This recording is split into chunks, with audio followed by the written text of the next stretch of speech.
Whoa! 75 hard, day 7. Hey, what's up there, people? So, I woke up very tired. So my alarm went off at 5 o'clock, and I said, oh, hell no. And I turned it off, and I went right back to sleep. In my head, it's funny, the first thing I thought was like, I'm gonna be behind on my water. So I woke up and I went downstairs, and it was 8:30. I was like, holy shit! I was really tired. Then I realized that the clocks went ahead. So it was really only 7:30. But still, it was an extra 2 hours. Went to bed last night at like, I don't know, 10:30, maybe 11. And yeah, so yesterday was leg day. Day 6 is leg day. Squats exhaust me. I get super tired. It's just that's your CNS, central nervous system, is just like on overload. Deadlifts and squats, but squats especially for me. So I was thinking about that. I was thinking about, got to get enough rest. If I don't get enough rest, I won't complete this, So it was good that I turned the phone off. I mean, I feel really good today. So it was good that I got the extra sleep. So I'll drink 32 ounces of water in 1 hour instead of 16, and I'll catch up because I don't want to be drinking the water after 6 o'clock. So that's that. Then I had to go to my son's house and take care of the grand pups. I posted the good morning photo of their backyard. So I love those dogs. They're awesome. Hi, Pete and Renee. So I was, because I woke up late and it's Sunday, and you don't have that weekly routine. You have that normal routine that you have during the week. It's totally different on the weekends, right? It shows me how hard it is to stay like on a strict routine, So I was listening in the car to my it's called Motiversity, but it's like a positive affirmations and all that stuff, which I used to do a lot when I was younger. I really am enjoying it. It definitely makes me feel better, but I got to tell you, it also makes me think. I do a lot of thinking. It's kind of like when I drive in the car without music or listening to a podcast. All I do is think. So I was just thinking about my life and how things have gone. Actually, mostly what I was thinking about was how I don't want the belly that I have. So, and it has gone down a crazy amount. Just for graphic purposes, I could not wrap a bath towel around my waist 4 years ago. So my belly was roughly 51 inches. I'm only 5'8", so 51-inch belly at 5'8". I was pretty much almost as wide as I am tall. That'll give you a visual.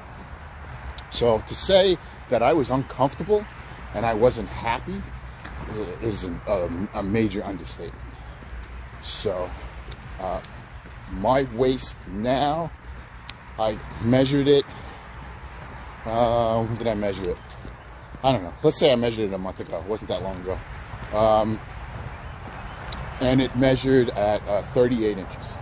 So 38 inches compared to 51 inches, it's a big fucking deal.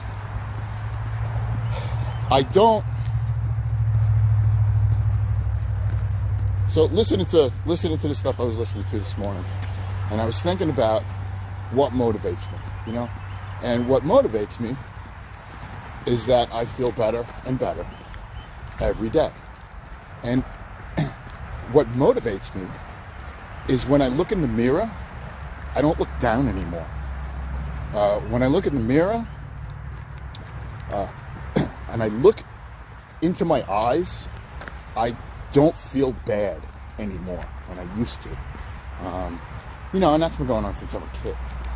But listen, some people think like, dude, you're 56 years old, fucking, what's the big deal? Why do you feel so bad about yourself? I don't know. I don't know why you feel bad about yourself. I mean, there's all kinds of fucking reasons, right? The bottom line is I did. So, and I'm sure I fucking hid it really well, because that's what most of us do, right? We feel like shit about ourselves and we hide it. We don't tell anybody. And then everybody just thinks that, they're a man on an island all by themselves. Well, I'm telling you that we're not. A lot of us are a lot alike. We just don't, nobody likes to fucking talk about it. So anyway, I was thinking about how I look in the mirror. I'm fucking proud of myself now, Now, I also look down and I see my belly and I go, fuck, that's gotta go. That has to go. And I have been saying that for, 30 years. I've always had a little bit of a belly. And listen, the truth is I used to be, like my son Dylan, I used to be 150 pounds soaking wet. And I'll never get to that again. Well, you know what? Let me rephrase that. I don't think I'll ever get to 150. And it's not about the number. Honestly, I finally, came to believe that it's not about the number. The scale fucking lies. And I don't, I'm not specifically, it's more about how I look. It's more about how I look and how I feel. So the little bit of belly that I do have, I want to get rid of it. It's one of the reasons I'm doing 75 hard. I needed to regenerate myself. I needed to get my mindset right, because I know that to get rid of my belly, I probably have to get around 15% body fat.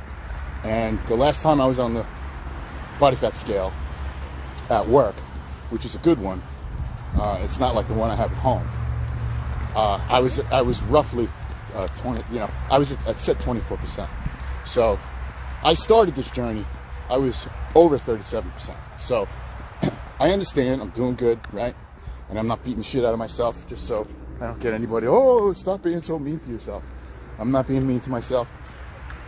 But I am kicking myself in the ass and saying, I'm tired of feeling like this. I'm tired of saying to myself, I'm going to get rid of that belly, or I'm going to be muscular, or I'm going to look better naked, and not doing it. And I don't know about anybody else. You guys remember P90? Yeah, I did that. Do you guys remember Body for Life? Yeah, I did that. I've done all that shit, right? And I never, ever completed it. Or I never followed through. I never changed my mindset and my habits to make it where I could get to where I want to go. And I don't know what it is about this time. Maybe it's because I'm older. I don't know. But I really feel like this is it. This time, I'm going to keep going, And, I was thinking about the 75 Hard program, and then I was thinking about doing the marathon. Look, and I think maybe that's why I'm in the mindset that I'm in now, because I did the marathon. And, talk about fucking hard, man. That was fucking hard. It was months and months, and it was like 2 years that I went through, training and getting hurt, and then not being able to train, and weightlifting and hiring coaches, and the whole thing, right? It's a whole long journey. You know what I mean? You 75 hard, it's hard, man. I'm tired, I was fucking shot last night after doing my workout.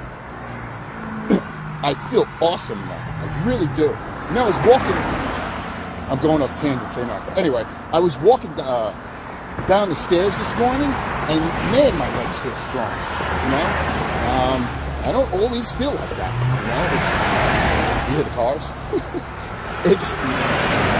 It's nice to feel like that. It's nice to feel strong, I'm determined. And I think that's part of it, I think that's part of the mindset. That's part of the mindset that you have to have. You have to be fucking determined. You have to decide, you know what?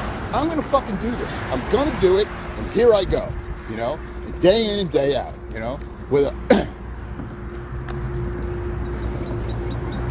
I did not want to get out of the house this morning, and because I promised my son I was going to, go take care of dogs, I had to get out of the house.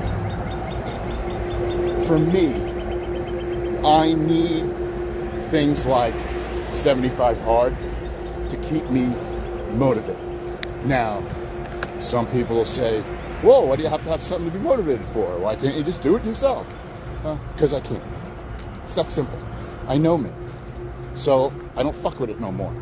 So from now on, I'm always going to have something to shoot for. If I don't have something to shoot for, I tend to sit my ass on the couch and do fucking nothing. I think it's just part of human nature. I think a lot of us are like that, right? But I don't want to be like that. I really don't. So that's one of the reasons why I'm doing this shit, right? I'm live talking to the camera, but I know that there's people listening. And it's unfucking comfortable. I don't want to do this. You got to realize, so I'm almost done with my walk. I literally thought about doing this for 30 minutes before I actually did it. This is super uncomfortable. But I'm going to do it anyway. This is day 7. It's a milestone. I think day 7's a milestone for this program. Program's not easy. I really suggest anybody thinking about getting into shape, anybody thinking about doing something, well, listen, if you're just starting out, 75 Hard's a good program. I don't think I would do it if you're just starting out. I think I would wait until, you got some exercise under your belt, because it is, man. I'm tired. I'm tired. So, whew, I think I went off on a rant. I don't know what else I was thinking about. I talked about Motiversity, right? Oh, there was a guy on the Motiversity. Well, first of all, I'm listening to it, and it's all the rah-rah fucking, do better in your life, and it's all that, a lot of that stuff goes in and out, right? I'm not even listening. And then all of a sudden, a guy I know, it was him, and I was like, holy shit, that's pretty cool, And then there was this NBA player. He's retired now. I forget his name, but anyway, he started telling his story and talking about how hard it was for him to make the NBA and how he just fucking didn't give up, and he just kept going back to his coach in college and saying, what do I have to do to become an NBA player?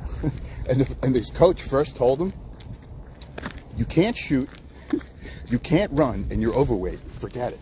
And he was like, coach, what do I got to do? Anyway, he did that like 5 times, like over the years, like, hey coach. And then in his senior year, when he made like whatever, he was like top 6 in the country or something, and then he broke his foot in his fucking senior year. And it's like, holy shit, talk about bad luck, right? But he turned it around, and he healed. 6 weeks later, he gets back on the court and breaks his foot again. Holy shit! And he felt like giving up, And I think so. He was talking about somebody offered him a $75,000 a year job, and his father said to him, do you think you're an NBA player? And the guy was like, yeah, but I got the $75,000 job lined up, and it could be great, yada yada yada. And his father goes, do you think you're an NBA player? And the guy was like, I do think I'm an NBA player. He goes, then go for it. Go for your dream. Go do what you got to do. And so the guy went to his coach, and he said, hey coach, what do I got to do to become an NBA player? And the guy told him, you're already there, but visually you're not. You need to lose 15 pounds. And the guy was like, okay. He goes, oh, and you have to work on your 3-point. So the guy was like, okay. So anyway, he did it, and he became an NBA player. I forget his name, but it was a great story. You know what I mean? So I was thinking about me, you know. Of course, you know, you listen to that stuff and you think about yourself. And it's like, there's no reason why I can't keep going forward. You know what I mean? I think a lot of people our age, 56, whatever, in your 50s, you know, we think we're supposed to give up. You know what I mean? Like, oh shit, now it's, you know, it's time to retire. It's time to do nothing. I feel better shooting for goals. I feel better in the struggle. I feel better in the journey. I feel more alive. I feel more excited. I don't want to just sit back and fucking do nothing. So, and I'm gonna leave it at that. Let's go.